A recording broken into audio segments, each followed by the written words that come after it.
네, 오늘은 사울을 섬긴 다윗이란 제목으로 말씀을 전하겠습니다.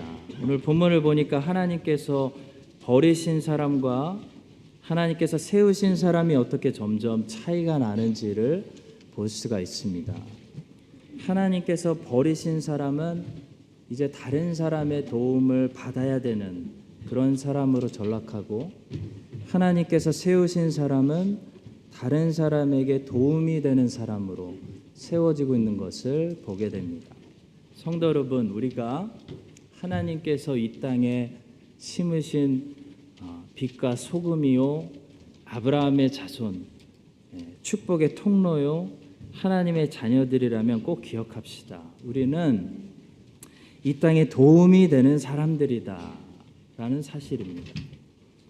하나님의 자녀들은 도움을 줄 수 있는 사람들이기 때문에 어떻게 도와줄까?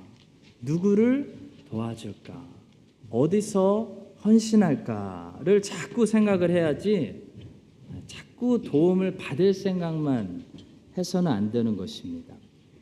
사울은 여전히 왕입니다. 다윗은 아직 공식적으로 왕이 아니죠. 사울의 신하들은 다윗을 여전히 이름도 부르지 않고 2세 아들이라고 부릅니다. 다윗은 목동에 불과합니다. 그런데 이 목동이 왕에게 도움을 받는 것이 아니라 왕을 도와주고 있다는 거죠. 왜냐하면 다윗은 하나님이 세우신 사람이기 때문입니다. 여러분과 저도 하나님께서 이 땅에서 도움이 되라고, 이 땅의 사람들을 도와주라고 이 땅에 심으신 줄로 믿습니다. 그래서 자꾸 우리의 것을 나눠주고 서비스하고 봉사하고 할 때 우리의 은사도 개발되고, 우리 안에 칼도 더 날카로워지고, 우리의 믿음도 자라고, 하나님도 더 알게 되고, 하나님께서 새로운 축복으로 채워주시고, 더 많은 달란트도 맡겨주시고, 소명의 땅도 그 지경이 넓혀지는 줄로 믿습니다. 오늘 본문은 도움이 필요한 사람 사울과 도움을 주는 사람 다윗이 서로 대조되는 그런 본문인데요. 오늘 본문을 통해 우리에게 주시는 교훈들을 나누면서 오늘도 복된 주일에 주의 백성들에게 주신 은혜가 채워지기를 소망합니다. 첫 번째는 죄의 정의에 관한 말씀인데요. 성경이 말씀하는 죄란 악의 역사만이 아니라 또한 의의 결핍이다 라는 매우 중요한 사실입니다. 많은 사람들이 죄의 정의를 충분히 알지 못하는 경우가 있습니다.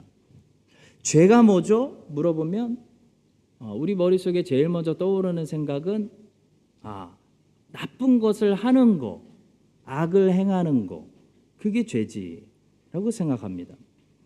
자, 물론 악을 행하는 게 죄가 맞죠. 살인, 간음, 우상숭배, 시기, 이런 것은 분명히 성경이 죄라고 말씀합니다. 자, 그런데 그것만 죄가 아니라 성경은 마땅히 해야 하는 선을 행하지 않는 것, 마땅히 우리에게 있어야 하는 의가 사람 안에 결핍되어 있는 상태 자체를 죄라고 정의한다는 거죠. 하이델베르크 소요리 문답 제7문 사람의 타락과 죄를 보시면 신앙고백서는 죄의 정의를 다음과 같이 정의하고 있습니다. 죄란 무엇인가? 죄의 일반적인 본질은 의의 결핍 혹은 하나님의 율법에 화합하지 않는 성향 혹은 행위다 라고 말합니다. 그러니까 성경이 말하는 죄는 악을 행하는 행위만이 아니라 의를 행하지 못하는 상태, 다시 말해 하나님이 기대하시는 의가 그 사람 안에 결핍되어 있는 상태 자체를 죄다라고 말하는 것입니다. 하나님이 의도하신 관역에서 벗어난 거죠. 관역을 맞추지 못하는 상태가 죄인 것입니다. 사도 바울은 그래서 로마서에서 하나님의 영광에 이르지 못했다. 모든 사람들이 죄를 범하였으며 하나님의 영광에 도달하지 못했다라고 말하고 있는 거죠. 자, 오늘 본문을 보시면 사울의 신하들이 놓친 것이 있습니다. 그들은 처음부터 끝까지 계속해서 어디에 집중하냐면 사울에게 악령이 역사했다는 사실에만 주목하고 있습니다. 그런데 본문의 첫 구절은 사울에게 악령이 임했다는 사실에만 주목하고 있지 않습니다. 본문은 이렇게 시작하죠. 14절입니다. 여호와의 영이 사울에게서 떠나고 여호와께서 부리신 악령이 그를 번뇌하게 한지라. 여기 매우 중요한 말씀이 있어요. 성경은 여호와의 영이 사울에게서 떠나고 여호와께서 부리시는 악령이 사울에게 임했다. 분명히 두 가지 문제를 얘기하고 있습니다. 하나는 사울이 무언가 잃어버린 것이 문제였습니다. 그리고 하나는 사울에게 무언가 잘못된 것이 채워진 것이 문제였습니다. 악령의 역사는 하나님의 영의 결핍으로부터 시작됐다는 거죠. 하지 말아야 되는 악의 역사는 마땅히 해야 되는 역사가 거기 없기 때문에 언제나 거기 채워지게 되는 것입니다. 사울의 근본적인 문제는 무엇입니까? 하나님의 영이 그를 떠났다는 것이 문제입니다. 그러니까 악령이 들어와서 역사하는 거죠. 자, 그런데 사울의 신하들은 여호와의 영이 사울에게서 떠났다라는 사실에 대해서는 무지합니다. 깨닫지 못합니다. 사울의 신하들은 계속해서 악한 영이 우리 왕을 괴롭히고 있다라는 사실에만 집중해서 자꾸 방법을 가지고 이 문제를 해결하고 하죠. 자, 그래서 결론적으로 다윗이라는 노래 잘하는 소년을 찾아가지고 이 다윗이 노래하면 사울이 머리가 좀 상쾌해지는 그런 효과를 얻었습니다. 근데 근본적으로 사울의 문제가 해결되는 것은 아닙니다. 성도 여러분, 우리가 방법을 쓰면 우리도 잠시 머리가 시원해지고 하는 효과를 누릴 수가 있습니다. 약 처방하는 거죠. 근데 결핍 문제가, 이 근본적인 문제가 해결되지 않으면 마땅히 계셔야 하는 하나님의 영으로 채워지지 않는 사람들은 사울처럼 근본적으로 문제가 해결되지 않습니다. 사울의 신하들이 이 심각한 첫 번째 문제를 진단했더라면 그들은 사울에게 이런저런 머리가 시원해질 수 있는 방법론을 제시한 것이 아니라 이렇게 말했을 것 같습니다.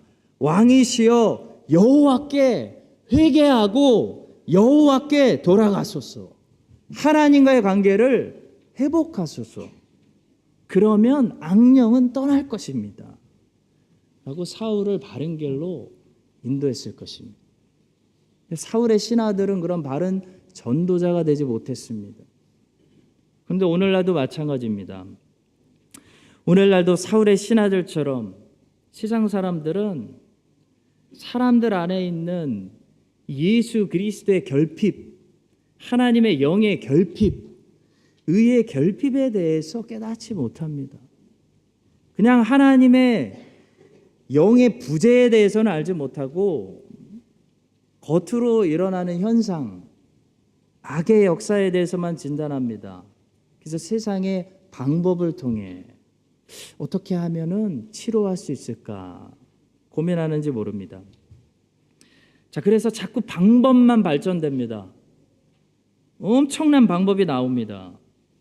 성도 여러분, 복음을 모르면 교회도 자꾸 방법만 발전합니다. 이 프로그램은 죄를 줄일 수 있는 효과가 있습니다. 이 방법을 쓰시면 그 죄를 한 달은 미룰 수 있습니다. 이번에 나온 새 프로그램에 등록하시면 그 죄를 한 2달은 멀리할 수 있습니다. 전부 어디에 집중하는 거죠? 악령을 떠나가게 하려고, 죄의 역사를 멈추게 하려고 집중하는 겁니다. 그런데 성도 여러분, 오늘 본문이 우리에게 아주 중요한 진리를 가르쳐 줍니다. 여호와의 영이 사울에게 만약에 돌아오시면 악령은 영원히 사울에게서 떠나는 것입니다. 악은 의의 결핍 때문에 역사합니다. 예수 그리스도가 계셔야 되는 자리에 예수 그리스도가 계시지 않기 때문에 사탄 마귀가 역사하는 거라는 거죠. 그리스도 예수를 영접한 사람은 그 안에 하나님의 영을 받습니다. 그리고 예수님의 의로움을 전가받습니다. 그래서 죄를 또 짓더라도 그것은 실수하는 겁니다. 그것은 넘어지는 겁니다. 넘어지는 거지 죄의 노예가 다시 되는 거 아니라는 거죠.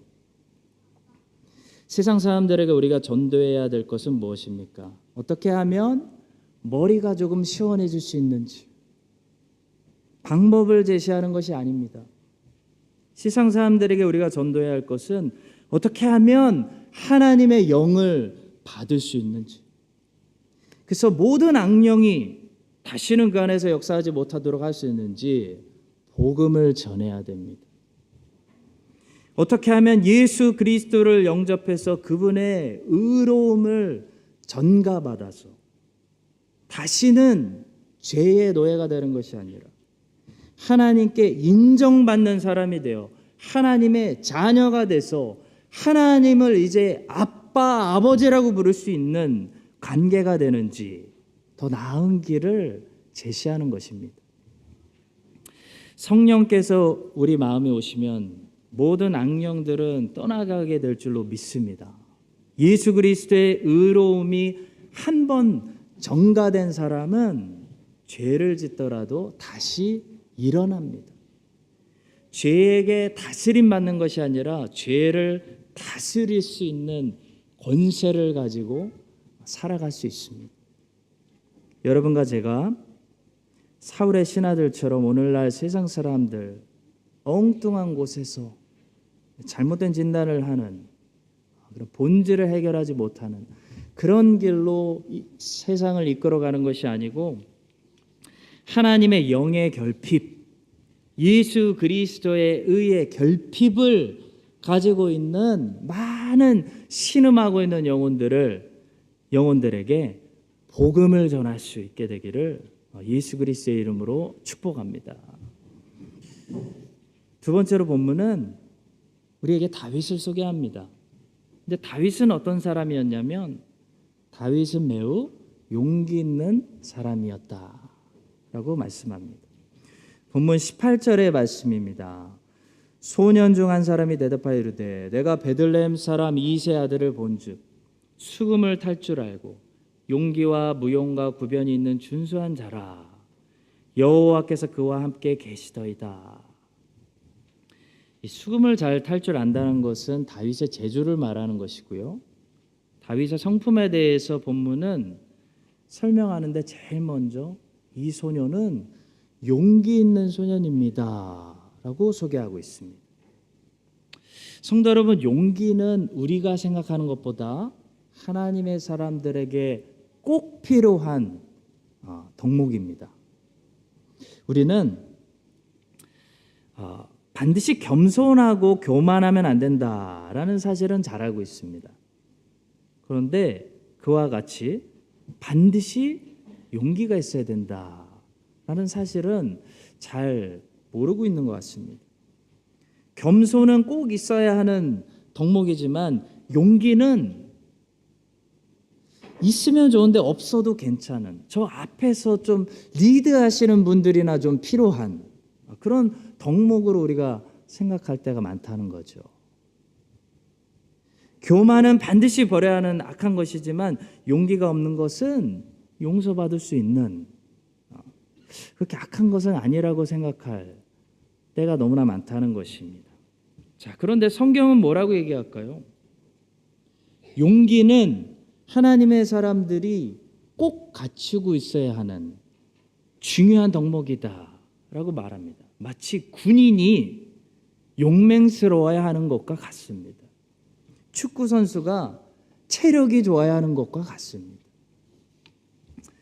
잠언이라는 성경에 이런 말씀이 있습니다. 잠언 26장 13절입니다.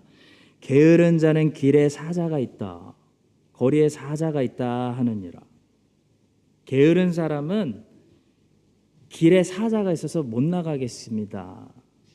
거리에 사자가 있어서 그냥 문 닫고 집에 있어야 되겠습니다. 라고 자꾸 말한다는 거죠. 다시 말해 게으른 사람은 자꾸 못할 이유들을 끄집어내서 이래서 못하겠고 저래서 못하겠고 이렇게 하면 이게 위험하고 저렇게 하면 저게 불안하고 그래서 그냥 하지 말자, 가만히 있자라고 말하기를 좋아한다는 것입니다. 성경에서 말하는 게으른 사람은 다시 말해 용기를 내지 않는 사람입니다. 도전해보지 않는 사람입니다. 길에 사자가 있으니까 나가면 안 돼. 나가면 죽을 수도 있어. 나가면 죽는다는 이야기가 아니고요. 나가면 죽을 수도 있다. possibility가 있으니까 아예 나가지 말자. 아예 그냥 집회도 가지 말자라고 말한다는 거죠. 12명의 정탐꾼들이 있었습니다. 옛날에. 가나안 땅을 정탐하고 돌아와서 그중에 10명이 말했습니다. 길에 사자가 있다. 그러니까 나가면 안 돼. 거리에 사자가 있어. 집에 있어야 돼. 나가면 잡혀 먹을지도 몰라. 나가면 잡혀 먹는다는 게 아니고요. 잡혀 먹힐지도 모르니까 아예 나가지 말자. 라고 말했다는 거예요. 10명의 정탐꾼들의 잘못은 질 수 있는 파스빌러티가 두려워서 아예 싸워볼 생각도 안 했다는 겁니다. 성도 여러분, 싸우다가 지는 것은 괜찮습니다. 열심히 신앙생활 하시고 싸우시다가 넘어지고 지른 것은 괜찮습니다. 일어나면 돼요. 싸우다 보면 믿음이 약해서 아니면 불순종해서 여호수아가 아이성에서 패배했던 것처럼 질 수도 있습니다. 근데 싸워보지도 않고 질까봐 전쟁 자체를 거부하는 것은 하나님께서 절대로 용납하실 수 없는 악한 게으름이라고 성경은 말합니다. 마태복음 25장에도 비슷한 이야기가 나오죠. 3명의 종들이 있었는데요. 그중에 1달란트 받은 종의 잘못은 절대로 그가 부족하게 받은 종이 아니었습니다. 그 종은 절대로 부족한 자원을 가지고 있지 않았습니다. 1달란트는 충분한 자원입니다. 당시 화폐 단위로 1달란트 6천 데나리온을 말합니다. 한 데나리온이 하루 노동자의 값이었습니다. 6천 데나리온 모으려면 한 사람이 16년 일해야 됩니다. 그러니까 1달란트는 어떤 돈이죠? 16년을 일해서 모은 엄청난 자원입니다. 충분한 돈입니다. 그러니까 1달란트 받은 종의 잘못은 절대로 그의 결핍에 있지 않았다는 거죠. 그의 문제는 그의 태도에 있었습니다. 성도 여러분, 뉴질랜드 크라이처치에 살아가는 우리의 문제는 절대로 결핍에 있지 않습니다. 우리가 섬기지 않는 문제는 태도에 있습니다. 이 종은 악하고 게으른 사람이었습니다. 주인이 그를 책망할 때 왜 악하고 게으른 종이라고 책망하냐면 그가 주인이 맡겨준 달란트 잃어버렸기 때문이 아닙니다. 다 탕진해버렸기 때문이 아닙니다. 차라리 그 1달란트 열심히 사업하다가 망해가지고 날리고 탕진했다면 주인이 뭐라고 했을까요? 주인님, 제가 주인님이 맡겨주신 16년치 돈으로 사업을 시작했는데 잘 안 돼서 망했습니다. 그래서 아무런 돌려드릴 것이 남아있지 않습니다. 주인님 용서해 주십시오 라고 했다면 주인이 뭐라고 했을까요? 주인이 분명히 그렇게 대답했을 것 같습니다. 괜찮다. 네가 열심히 도전하고 노력했는데 실패했구나. 내가 너에게 다시 달란트를 맡겨주겠다. 이제는 좀 더 지혜롭게 네가 잘할 수 있는 일을 해봐라. 너의 실패에서 교훈을 배워라 라고 말씀하셨을 것 같습니다. 근데 한 달란트 받은 종이 주인에게 악하고 게으른 종아, 책망받으면서 왜 쫓겨났죠? 주인의 재산 하나도 낭비하지 않고 그대로 돌려드렸는데 왜 책망받았습니까? 바로 한 달란트 잃어버릴까 봐 두려워서 아무런 도전도 하지 않는 용기 없는 종이었기 때문입니다. 마태복음 25장 24절과 25절의 말씀이죠. 한 달란트 받았던 자는 와서 이르되 주인이여 당신은 굳은 사람이라 심지 않은 데서 거두고 해치지 않은 데서 모으는 줄을 내가 알았으므로 두려워하여 나가서 당신의 달란트를 땅에 감추어 두었었나이다. 보소서 당신의 것을 가지셨나이다. 성도 여러분, 하나님이 기뻐하시는 다윗은 어떤 사람이었을까요? 주님의 영광을 위해서라면 가감하게 도전해 볼 수 있는 용기 있는 사람이었습니다. 그 다음 17장에 나오죠. 다윗은 누가 시키지도 않았는데 하나님의 영광을 위해 여호와의 이름을 위해서 골리앗과 제가 한번 싸워보겠습니다. 도전해보는 그런 사람이었다는 거죠. 도전이 없으면 열리지 않는 문들이 많이 있습니다. 두드리지 않으면 평생 열리지 않고 그냥 닫혀있는 문들이 많이 있습니다. 다윗이라는 캐릭터가 우리에게 보여주는 것은 무엇일까요? 하나님을 깊이 믿고 의지하는 사람은 두려움이 없어진다는 것입니다.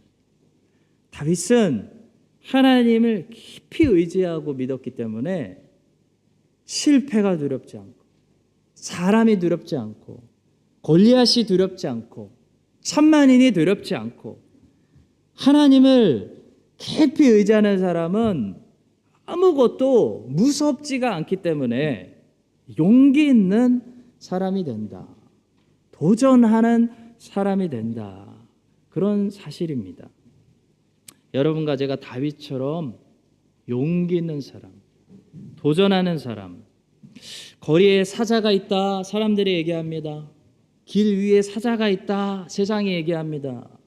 코로나 때문에 못 산다, 세상이 얘기합니다. 그럴 때 사자의 이빨에서 나를 능히 지키시고 건지시는 하나님을 더 깊이 의지하면 됩니다. 더 깊이 의지하고 밖으로 나가서 문을 두드려서 하나님께 어떻게 더 큰 영광 돌릴 수 있을까 고민하는 그런 용기를 우리 안에 부어주시기를 주님의 이름으로 간절히 축복합니다. 마지막 세 번째로 다윗은 고통당하는 이웃을 위해 봉사하는 사람이었다는 것이죠. 오늘 본문은 다윗이 하나님의 기름 부으심을 받고 새로운 이스라엘의 왕으로 하나님께 인정받은 다음에 다윗이 첫 번째 했던 일에 관한 기록입니다. 항상 첫 번째 일은 중요한 어떤 의미를, 미닝을 가지고 있는 것 같습니다. 대통령이 새롭게 세워진 다음에 제일 처음으로 어디를 갈 건가? 어디부터 갈 건가? 많은 관심이 쏠리는 이유는 첫 행위에는 의미가 있다라고 생각하기 때문인 것 같습니다. 다윗도 마찬가지입니다. 하나님께서 이제 이스라엘의 새로운 왕을 선택하시고 기름을 부으셨는데 하나님께서 과연 이 소년을 통해 처음으로 명령하신 일이 뭘까? 보니까 고통당하는 이웃을 섬기는 일이었습니다. 우리 주님께서도 세상에 오신 이유가 두 가지라고 말씀하셨죠. 하나는 우리가 잘 아는 대로 십자가를 통한 대속죄 사역을 위해서 오신 것이고요. 또 하나가 있습니다. 우리가 잘 알지 못하고 우리가 잊어버리는 우리 주님이 이 땅에 오신 또 하나의 이유는 다른 사람들을 섬기려고 오신 것입니다. 우리 주님은 God's servant, 하나님의 종으로 섬기는, 서비스 해주는 사람으로 이 땅에 오셨다는 겁니다. 마태복음 20장 28절의 말씀, 인자가 온 것은 섬김을 받으려 함이 아니라 도리어 섬기려 하고 자기 목숨을 많은 사람의 대속물로 주려 함이니라. 주님께서는 십자가 대속만을 위해 제물로 이 땅에 오신 것이 아니었습니다. 물론 십자가 대속 제물이 되시는 것이 주 목적이지만 주님은 또 다른 정체성을 가지고 있었습니다. 주님께서 이 땅에서 하신 사역은 섬김, 서비스였다는 거죠. 다른 사람들의 필요를 채워주셨습니다. 요구하시는 부탁을 들어주셨습니다. 다른 사람들의 고통을 위로하셨습니다. 배고픈 사람들에게 먹을 것을 제공하셨습니다. 아픈 사람들을 치료해 주셨습니다. 이것이 메시아가 이 땅에서 행하셨던 서비스 사역입니다. 그래서 주님께서 자신이 이 땅에 오신 목적을 누가복음 4장에서 이렇게 직접 말씀하셨죠. 주의 성령이 내게 임하셨으니 이는 가난한 자에게 복음을 전하게 하시려고 내게 기름을 부으시고 나를 보내사 포로된 자에게 자유를 눈먼 자에게 다시 보게 함을 전파하며 눌린 자를 자유롭게 하고 주의 은혜의 해를 전파하게 하려 하심이라 하였더라. 마찬가지로 여러분과 제가 이 땅에서 구원받고 바로 하늘에 가지 않고 다시 이 땅으로 주님의 보내심을 받고 파송을 받는 이유가 있습니다. 두 가지 이유입니다. 하나는 세상에 복음을 전하기 위해서고요. 하나는 섬기기 위해서입니다. 서비스를 제공하기 위해서입니다. 봉사하기 위해서입니다. 세상의 필요를 채워주고 고통 속에 있는 사람들을 위로하기 위해서 예수님께서 우리를 이 땅에 다시 보내십니다. 일본에서 고액 연봉자들의 삶을 관찰한 사람이 있습니다. 이분이 수십 명의 부자들에게 설문지를 보내서 그들만이 가지고 있는 특징을 연구했는데요. 똑같은 설문지를 보통 평균 수입을 올리는 직장인들에게도 보내서 답변을 종합했습니다. 답변을 보니까 서로 두드러지게 차이가 나는 어떤 부분이 있었습니다. 바로 보통 평균 수입을 올리는 직장인들은 직업을 선택할 때 두 가지 기준을 놓고 선택한다는 겁니다. 첫째, 연봉을 많이 주는가? 둘째, 내가 편하게 일할 수 있는 스트레스 없는 환경인가? 보통 수입을 올리는 직장인들은 직업의 목적이 돈이었다는 것입니다. 한마디로 돈 벌려고 직업을 가지는 겁니다. 그게 답니다. 그런데 고액 연봉자들만 가지고 있는 어떤 공통점이 있었는데요. 그들은 다음과 같은 세 가지 기준을 놓고 직업을 선택한다는 것을 알았습니다. 첫째로, 내가 좋아하고 즐길 수 있는 일인가? 둘째로, 내가 잘할 수 있는 일인가? 나와 맞는 일인가? 라는 거죠. 자, 그리고 세 번째가 있었는데요. 세 번째는 바로 이것이 의미 있는 일인가? Is this meaningful? 다시 말해, 이 일이 내가 사는 사회에 공헌한다든지 이 일이 다른 사람들을 기쁘게 해준다든지 행복하게 해준다든지 내가 하는 이 일로 인해서 내 주변의 사람들이 더 행복해지고 내가 사는 곳에 유익이 되는가를 생각했다는 것입니다.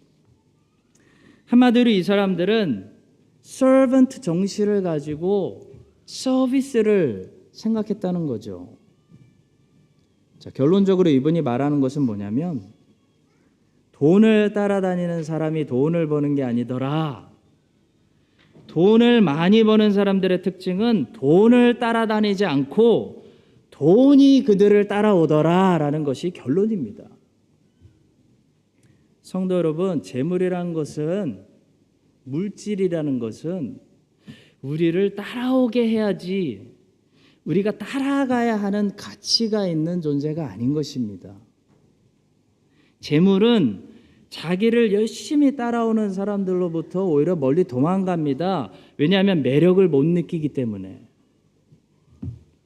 재물이 매력을 느껴서 자꾸 재물이 따라가는 사람들이 있습니다. 어떤 사람들일까요? 재물이 인생의 목적이 아니라 훨씬 더 의미 있고 가치 있는 일들을 목표로 삼고 달려가는 인생들입니다.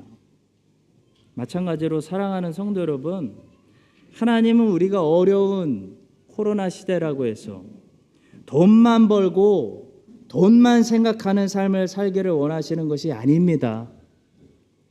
그러려고 우리가 크라이스트처치에 있는 거 아닙니다. 하나님은 우리가 가치를 따라가고 의미를 생각하기를 원하십니다.